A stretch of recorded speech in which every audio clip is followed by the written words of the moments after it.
시청자 여러분 안녕하십니까? 경북 동해안 지역은 내일 흐리고 내륙을 중심으로 오후 한때 소나기가 오는 곳이 있겠습니다. 내일 아침 최저기온은 18도에서 21도, 낮 최고기온은 포항 울진 23도, 경주 영덕 26도 분포로 오늘보다 조금 낮겠습니다. 내일은 식중독 지수가 매우 높아 음식 드실 때 신경 쓰셔야겠습니다. 물결은 동해 남부 해상에서 최고 2m까지 일겠습니다. 포항 영일만 산업단지에 2차 전지 생산업체가 이전하기로 하고 오늘 공장 착공식을 가졌습니다. 충북 청주시에 있는 주식회사 에코프로는 추가 물량 생산을 위해 영일만항 산업단지를 선택했으며 1,700억 원을 투자해 500여 명의 일자리 창출 효과가 기대됩니다. 에코프로는 중국의 금속 배터리 재생 전문 기업인 GM사와 외국인 투자법인 형태로 설립한 회사로 착공과 함께 다음 달 100명의 직원을 채용할 예정입니다. 이희진 영덕 군수는 오늘 언론에 배포한 기고문을 통해 영덕 지역 농촌을 가공하고 체험하며 즐기는 공간으로 변신시켜 부가가치 창출에 적극 나서겠다고 밝혔습니다. 이 군수는 이를 위해 농산물과 가공품의 품질을 군이 보증하는 직거래 밴드와 마을 안에서 생산, 가공, 판매가 이루어지는 농촌 체험마을을 활성화하고 지역 농협과 농민이 적극 협력해 농촌 경쟁력을 높이는 방안을 제시했습니다. 영덕군의 경우 전체 산업구조에서 농업 종사자가 차지하는 비율은 43%에 이르지만 지역 내 총생산 GRDP는 9.2%에 불과한 실정입니다. 경상북도는 8월 말까지 지역 하천 생태계 보전을 위해 환경오염행위 민관 합동 특별 단속반을 운영합니다. 다음 달 초까지 환경오염 배출 시설에 대한 자체 점검과 홍보 활동을 강화한 뒤 집중호우와 하천 수위 상승으로 오염물질 유출이 우려되는 지역을 집중 단속합니다. 특히 하절기, 폭염과 가뭄으로 녹조 현상이 발생하는 하천을 중심으로 오염물질 무단 방류 업체에 대해서는 엄중 조치하겠다고 밝혔습니다. 포항시는 효자역에서 유성여고까지 폐철도 구간 6.6km에 조성되고 있는 도시숲 명칭을 공모합니다.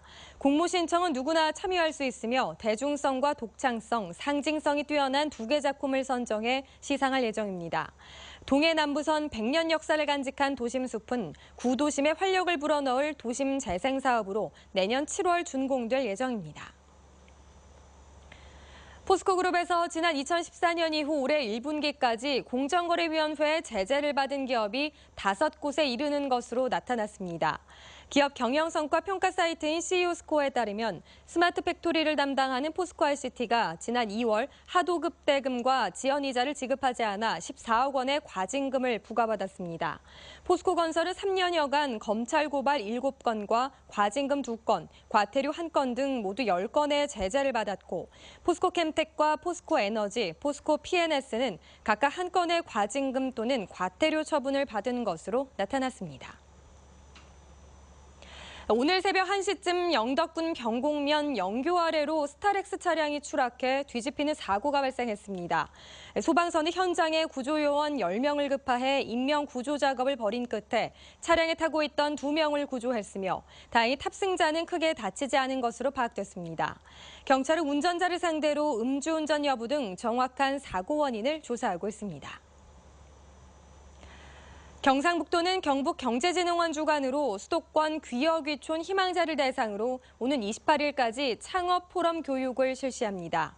이번 프로그램은 경북 바다와 함께 꿈꾸는 인생 2막이란 주제로 경북 해양의 미래와 동해안 5개 시군의 개발 방향, 어업 관련 창업 컨설팅 등 귀여귀촌 희망자들에게 실질적인 도움이 될 지역의 현황과 실무 교육으로 이루어집니다. 경상북도는 중국의 사드 보복 조치로 어려움을 겪고 있는 중국 경제 통상 분야의 활로를 찾기 위해 현지를 방문해 복원 방안을 모색합니다. 오늘은 중국 상하이에서 경북 특산품 홍보 판매전을 개최하고 상하이 경북기업단 간담회를 통해 현장의 의견을 들었습니다. 내일은 상하이 총영사관, 베이징 경북통상대표처, 장수성 이웃이 경북상품전시관 등을 방문해 현지 동향을 파악하고 대중국 통상교류 복원 방안을 찾습니다. 영덕에 사는 다문화 가족들이 봉사단을 꾸려 5년째 지역사회를 위한 다양한 봉사활동을 하고 있습니다. 영덕 행복나눔 봉사단은 지난 24일 영덕 50천 일대를 청소했으며 다음 달에는 3사 해양산책로 주변을 청소할 계획입니다. 지난 2012년 결성된 영덕 행복나눔 봉사단은 자신보다 더 어려운 이웃을 찾아 도배봉사 등 다양한 봉사활동을 하고 있습니다. 문재인 대통령의 취임 후 첫 방미 경제인단에 철강업계 인사가 사실상 모두 빠지면서 업계의 아쉬움이 커지고 있습니다.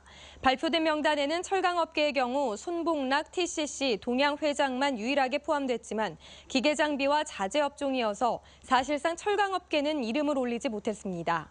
대한상공회의소는 포스코가 미국 사업 실적과 투자 계획이 부족하다는 이유로 권오준 회장을 제외한 것으로 알려졌지만 철강업계는 미국의 통상 압박을 고려할 때 트럼프 정부와의 논의 기회를 놓치게 됐다는 푸념이 나오고 있습니다. 포항시 북구 장성동 휴먼시아 사거리에서 남송 IC간 1.5km 구간의 도로가 4차로로 확장돼 오는 30일 개통됩니다. 포항시는 34억 원을 들여 기존 차로를 2개에서 4개로 확장하고 영일만 대로에서 장량동 방향으로 진입하는 남송 IC 구간도 2개 차로를 추가로 늘렸다고 설명했습니다. 이번 도로 확장으로 출퇴근길마다 정체 현상을 빚었던 장량동 교통 사정이 다소 나아질 것으로 기대됩니다. 경상북도가 오는 2021년까지 2,460억 원을 투입해 청년 창농 1,000명, 귀농 5만 호를 목표로 잡고 청년 창농 분위기 조성에 나섰습니다. 창농을 원하는 농고 졸업생과 일반 청년, 귀농자로 대상을 구분해 맞춤형 교육 체계를 구축했습니다. 네, 이상으로 포항 MBC 이브닝 뉴스를 마칩니다. 여러분 고맙습니다.